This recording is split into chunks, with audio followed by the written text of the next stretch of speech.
100 वर्ष के एक महात्मा का अनुभव। 100 वर्ष के एक महात्मा वृंदावन में रहते थे। वो बंगाली नाम से प्रसिद्ध थे।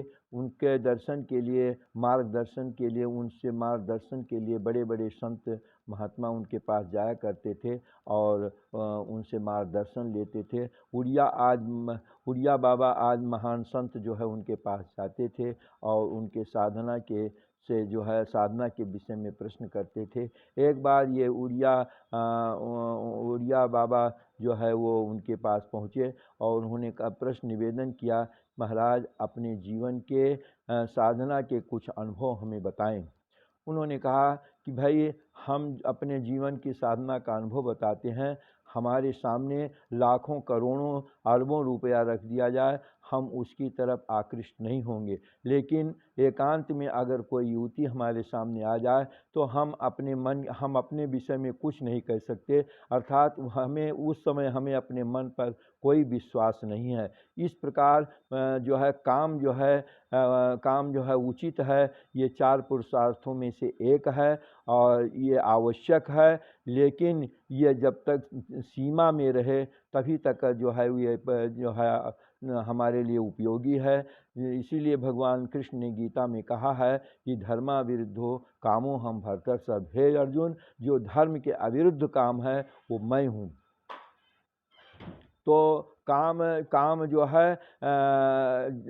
जो है महत्वपूर्ण है, प्रशंसनीय है। नदी तब तक जो है पूज्य है जब तक वो सीमा के अंदर रहती है। यही काम जब जो है अतिरेक को प्राप्त हो जाता है तो उसको कामांधता कहते हैं।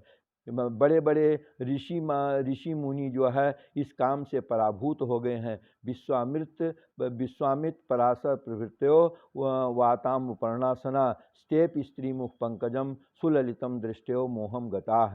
विश्वामित्र पराशर आदि ऋषि जो है वो वायु और पत्ते और हवा खा वायु पत्ते और पानी पी कर के जीवन यापन करते थे। वो भी जो है वो काम से पराभूत देखे गए हैं।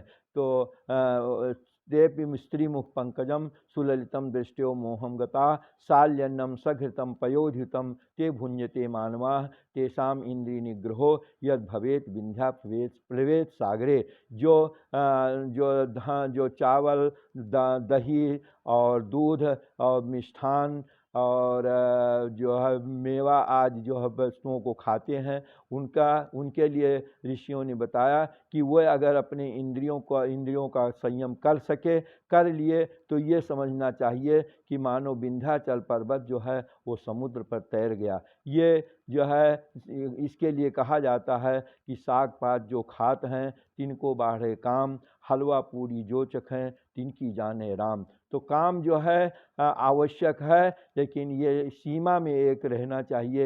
ये सीमा के बाहर होने पर ये हमारे लिए जो है उपयोगी नहीं है। इसलिए बड़े बड़े मुनियों और ऋषियों का ये कहना है कि जो है हमें जो है कभी भी जो है वो इसके काम के लिए जो है वो धर्म की अवहेलना नहीं करनी चाहिए। जय श्री राम।